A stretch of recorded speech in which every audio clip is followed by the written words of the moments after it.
So then you're in college and you get into musical theater. What was that life like? I mean, in opera. I mean, how did you were you hoping to become you were a professional opera? Professional singer, I went in actually undeclared because the Hmm. university in town closed their admissions early. So I went to the private Catholic university called Viterbo. It's in La Crosse, Wisconsin, fantastic school.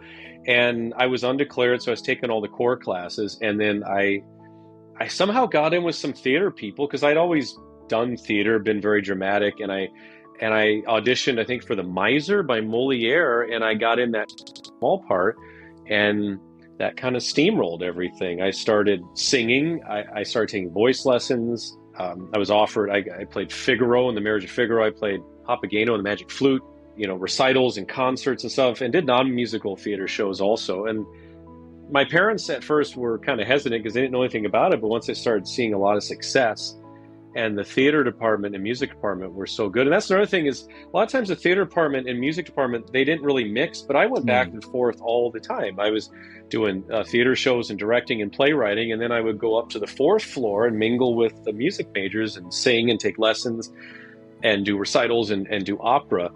So it's that kind of classical education model that I'm actually studying a lot right now in regards to my son. Classical education, I naturally kind of gravitated towards that in a way. Hmm. I'm like, just soak up as much as you can. And in the world of theater, if you're going to go professional, I mean, you just have to have an arsenal in you. The better you can sing, the better you can move, carry yourself, and you want, like any great profession, longevity.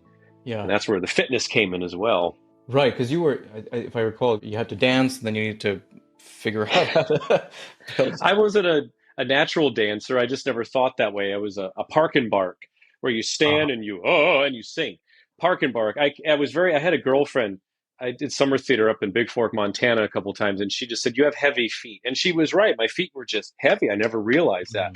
mm, mm, mm. In the world of fitness now, it's all about awareness, body awareness. But I had very heavy feet. I wore Doc Martens all the time. They're always Oh thumping yeah. around on the stage. And mentally, once I was ready for it, and then you want to be a triple threat: sing, act, and dance. You want to be very Mm. cohesive. Then it started to open up for Okay, me. okay. It was around this time you got into Pilates, right? How did that happen? I used to go to New York a lot because my best friend Peter, he still has a place on the Upper East Side in Manhattan, and I met him doing theater in Montana at the Big Fork Summer Mm. Playhouse, and he was just texting me before I started this podcast. He's in New York with his girlfriend. I used to take a lot of dance classes when I was in New York. I'd go there to audition, see a lot of friends, a lot of girlfriends and stuff, and I would go to Broadway dance. Mm. Forget the exact address. Used to take the N or the R, I think, over there. I'm trying to think of these trains I would get up every morning, take over there, and then walk back through Central Park. And it was in those classes that we would do sometimes like a yoga style warm up, also with some Mm. Pilates. That was the first time I heard about it. At that time, they had a Pilates class at Broadway Dance. This is probably back like 1999, 2000, around then, when I Okay, first started going to New York quite a bit. okay, okay.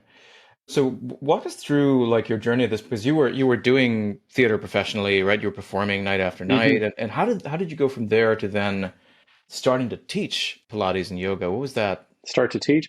Well, I Yeah. always did fitness. I Hmm. like the old, uh, like, what do you really want to do? Well, go buy a magazine rack, and what do you grab first? What do you grab second? What do you gravitate towards? For me, it was always Entertainment Weekly, so Hmm. that's theater and fitness magazines. So I like those two together. When I was doing theater a lot, I always would go to the gym. Usually, theaters would provide a free gym membership, so I would do that. Squeeze it in whenever I could. I made it the habit. I want to go to the gym, but that was before I even started doing Pilates and Yeah. yoga. Really, I just did bench and squat and lifted heavy. I was about 25 pounds heavier than I am now. But it was doing West Side Stories. I did a lot of West Side Stories, which, if you know, it's a lot of dancing, a lot of fight choreography, a lot of jumping around. You're doing sometimes 2 shows a day, 9 shows a week. That's when I started. I remember going on the stage. It was in Lancaster, Pennsylvania, at the Dutch Apple Theater. Going on stage, the curtain was down, but doing like stretches before the show. I'd never done that before. Stretches and also some core work, which is maybe a little Pilates based. Then I started studying Pilates a little bit more. Then I would start doing little classes with some of the other cast members wherever I was working, because when you're doing shows like that, especially if you're doing a doing repertory. So you're doing maybe 4 shows in rep over a summer. So every night's a different one. You're in rehearsals a lot during the day. It's just a recipe for disaster. If your body is tight, if you're Yeah. not singing properly, if you're not getting enough sleep, not taking care of yourself. Even, I mean, I was in my 20s then. I'm 49 now, but it's like 24, 25. Even then, people get injured all the time. So Mm. Pilates and yoga, stuff like that, you could do it anywhere. So I Wow. started doing those kind of classes with some of the cast members. You didn't yourself have to deal with injuries, or did you? I had a back injury doing Fiddler on the Roof at Actors Playhouse in Coral Gables. That was back in 2004. I was the Russian. I always played the Russian in Fiddler on the Roof. Fieka, do you know Fiddler? Yeah, yeah. Yeah. Fame. It's a long musical. It's a classic, but Fieka is nice because he's on stage a lot. But when he is, he sings and he takes one of the daughters away. But we were doing that Russian dance where you cross your arms and you go Oh down and up, boy. down and up. Yeah. And something popped in my lower back, and for a whole week I was laid out, Yikes. and I just laid around like with pillows all around me. I was about 29 years old. I wasn't very old, but that was a big one. It's funny. It was after that, and the Pilates for Athletes book that I wrote a couple years ago. The whole intro is about that injury.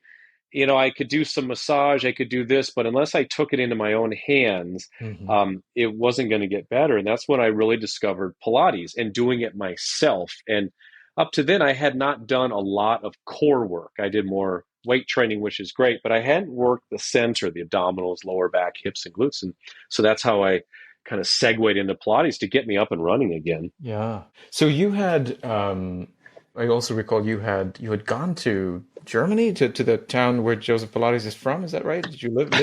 I didn't know it. That was Mönchengladbach in Ah. Germany. I went there to teach English for Berlitz because I Huh. studied German for a while. I went to Cologne to learn how. Then I taught for a little bit. Then I came back. But I didn't know that's where he's from. I hadn't really done Pilates. It was back in Okay. early 2000s before I had really gotten into it. It was 2004 when I injured myself. So this is like Mm. 2003, I think, summer Mm. 2003. Wow, that was 20 years ago. Okay. It was when Attack of the Clones came out because I went and Ah, saw it. Angriff der Kriegklone, that was the German one.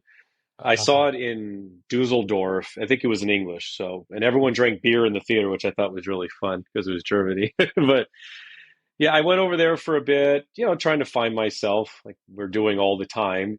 yeah, And then I came yeah. back, and that's when I jumped back into theater, I think. And then I jumped into teaching not long after that, maybe a couple of years after that. I started setting myself up for that. Yeah. So how did you go then from, I mean, did you have to stop like put a stop to your theater career and say this is not happening, or how did that? When I went to Germany, No, I suppose like well, between when you start getting introduced to Pilates and start doing this seriously and then starting to teach, what happens to your music career at this point? And did you make a hmm, conscious decision to stop that, or? the nice thing is that contracts usually last like 3 to 4 months. So Mm, you can do a contract, and I mean the goal was for a long time, for many years, just to work. Once you mm, stop, maybe a couple weeks off to go see my parents or go to New York, do something, and then jump into another theater, another contract. But I started off as a personal trainer. mm, I did that. I took my test in Miami. I was actually doing another production of Fiddler on the Roof at the Hollywood Playhouse in Hollywood, Florida. I like to shout out these theaters because a lot of them are still there. They're still cooking. yeah. And I did that. In the evenings, I was studying for my personal trainer exam through ACE. So I went down to Miami and took that test. And then that's when once I stopped that contract, that was like a 4 month contract with Hollywood Playhouse. It was great. Stopped that. And then I went and personal trained for a few months at a club called Club Fit down in Fort Lauderdale. I did that, which was very different because I just stopped cold. I've been doing theater for about 10 years, I think, straight. Ah, And then I went to the gym, and I did that. And then I moved up to Orlando area. And then I would jump back and forth. I did stuff with Orlando Opera, and then I personal trained. And then it was in Central Florida where I got certified for Pilates and yoga. okay, okay. And then was it teaching fitness from that point on, or did you continue to do music? I started taking the classes, and I did some certification. Actually, what I first taught was spinning, indoor Mm, cycling. mm, I did that a few classes, and the manager at it used to be called Celebration Health, she fired me, and I mm, still don't know why. She fired me over a voicemail, pissed me off. But and this is a Vigue thing. My dad's the same way. I thought, well, this is just going to really embolden me to see what else I can do in this fitness business. Because I just started off. I mean, personal training is one thing, but leading a class, a spinning class, is different. You're in front of people. I was eventually hired back there, actually. I taught some yoga there and Pilates, and I taught spin for a number of years. But yeah, I was fired. They fired Coach Vigue. And I still don't know why. I remember I called her back. She would not talk to me. She would not. Huh. She ran from me. And I Huh. was nothing but professional and polite. I went and talked to her bosses and everything. Like, here's the deal, you know. But that was the drive to get me certified in Pilates, yoga. Uh, And then I went over to Disney World, and then everything just exploded after that. yeah, say more about, yeah, so you were teaching at Disney? Actually, it was the woman who fired me who recommended I talk to this guy who managed a gym over at Team Disney, where my wife used to work. This huge building. It's also called Mouskatraz, Okay. because it's just massive. It's right across the street from downtown Disney, which is now Disney Springs. And I went over there and I talked to him, and we set up, I think, a Pilates class. And I started teaching that. That was the end of 2005. No one came to the first class. One lady came to the second one, and I celebrated by going to Target and buying some DVDs.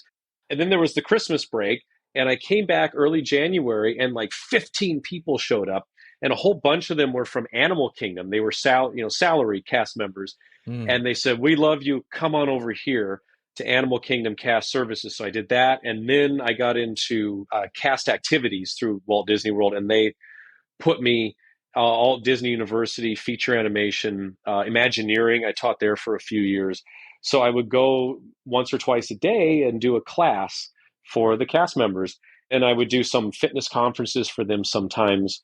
And I did that for about 9 years at Wow. Disney. I got in trouble once because in a video, I don't remember saying it, but I said, "Hey, I'm Disney's yoga and Pilates guy." And someone saw that, said, "You can't say that." So I had to put a little disclaimer on it. It's like, I'm not really. I don't even remember saying that, but the Disney lawyers wanted to have a Yeah, talk yeah, with yeah, me. I'm like, I don't want that. So um, so I could just say I'm an outside vendor. But it yeah. was phenomenal. I even did lunchtime classes a lot. Okay. They were like 3-month contracts. You do a class of 3 months. You go find a conference room. Everyone clears all the desks and chairs to the side. You do it, put them back, and you leave. And it's a wonderful experience. And you weren't doing theater or music at this time at all?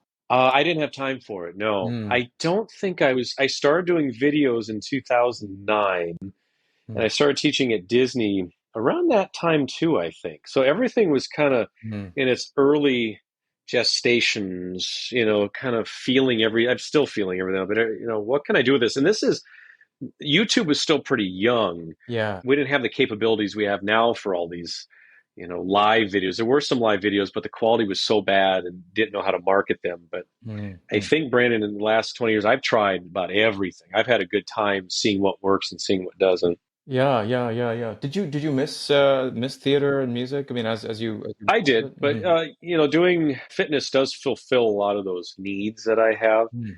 Like to be in front of people and to teach people Yeah. is very neat. It's an interesting job. Like you say, do this, and everybody does it. You scratch your nose, and half the class scratches their nose. They did Yeah. that today. I think I'm like, oh, I itched the back of my head, and half I'm like, okay, that's a good stretch. Tricep stretch. Oh, flex my arm. There we go. And but I do miss it sometimes. But I was getting burned out. Mm. You can only do something so long. And the way I am is I jump head first into it. I never just did a show here and there. I worked all the way through. And even when I wasn't working, I was learning new repertoire. I was taking Mm. dance classes. I was keeping myself in shape. Networking, which is probably the most important thing if you want to keep working, is networking. I was always doing. I Yeah. slept. What is it? Ate, drank, and slept theater for about 12, 13 years. Beauty at Work is brought to you by Templeton Religion Trust. If you enjoyed this clip, go check out the full episode. And please take a moment to subscribe and leave us a review. It really helps get the word out about the show. Thanks, and see you next time.